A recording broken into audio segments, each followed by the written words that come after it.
So njengoba sitrade i-forex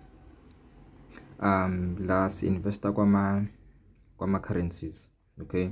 So njengoba si-investa kwama-currencies sine-base currency bese siba nento esiyibiza nge-quote currency. So kule phele i-GBP versus USD, i-GBP iyona i-base currency, iba i-base currency and USD iba i-quote currency. Enye example futhi eniphe USD JPY, USD in this pair iyona i-base currency and i-JPY iyona i-quote currency. So you buy i-base currency if indicator ukugaina i-strength noma i-analysis ithi yona ezogaina i-strength, then you buy i-base currency and you sell i-quote currency nakhona if ukuthi ikunikeza indication yokuthi i-quote currency iyona ezogaina i-strength. And remember, as ama-trader ukwazi ukutrade i-currency yodwa kumele utrade i-pair, so you need to pair two currencies. So if we pair lo currency, we have i-base currency and you have i-quote currency. I-currency ngapha wonke ama-currencies angapha asuke eyi-base currency and i-currency ngapha ekugcineni iba i-quote currency. Njengoba ubona la if sesingena kwi-trading platform, we have i-GBP USD. So i-GBP iyona i-base currency and USD kule phele i-quote currency. Nakhona i-GBP versus i-Canadian dollar, i-GBP base currency, then i-CAD ibe i-quote currency. Same futhi nala, let's go to amanye ama-pairs, let's go to i-euro. I-euro versus US dollar. So i-euro base currency and US dollar i-quote currency. Euro versus i-Japanese yen, euro JPY.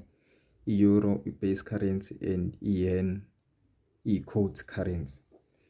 If soya kwama-pairs ane-USD, so i-USD CAD, USD versus i-Canadian dollar, USD i-base currency, USD base currency and i-CAD i-quote currency. Nala USD versus i-Japanese yen, USD i-base currency and i-yen i-quote currency. So if sesingena kwi-chart, ubona la euro versus US dollar. I-euro li base currency and kule pair i-euro i-base currency and US dollar i-quote currency. So if by i-price action ne-analysis indicate ukuthi i-euro igain strength, imakethe izobe liya phezulu, okay? And if i-quote currency kuyona igain strength, imakethe lizobehave kanje, imakethe lizoya kwama-lower prices. But enye into engifuna ukuthi uyazi ukuthi if i-euro igain strength if i-price action indicates ukuthi i-euro gain strength, indication kuzoba ukuthi imakethe lithathe i-direction eya phezulu. So lapho you need to seek for i-entry noma trading opportunity. If usuyitholile and then you buy i-base currency ihambiselana no buy, because if you buy i-base currency after ukuthola indication yokuthi imakethe liya phezulu and the market liqhubeke liye kwama-higher prices, liqhubeke liya phezulu, then lapho sobe sesekwama-profits. Nakhona futhi with i-quote currency you sell.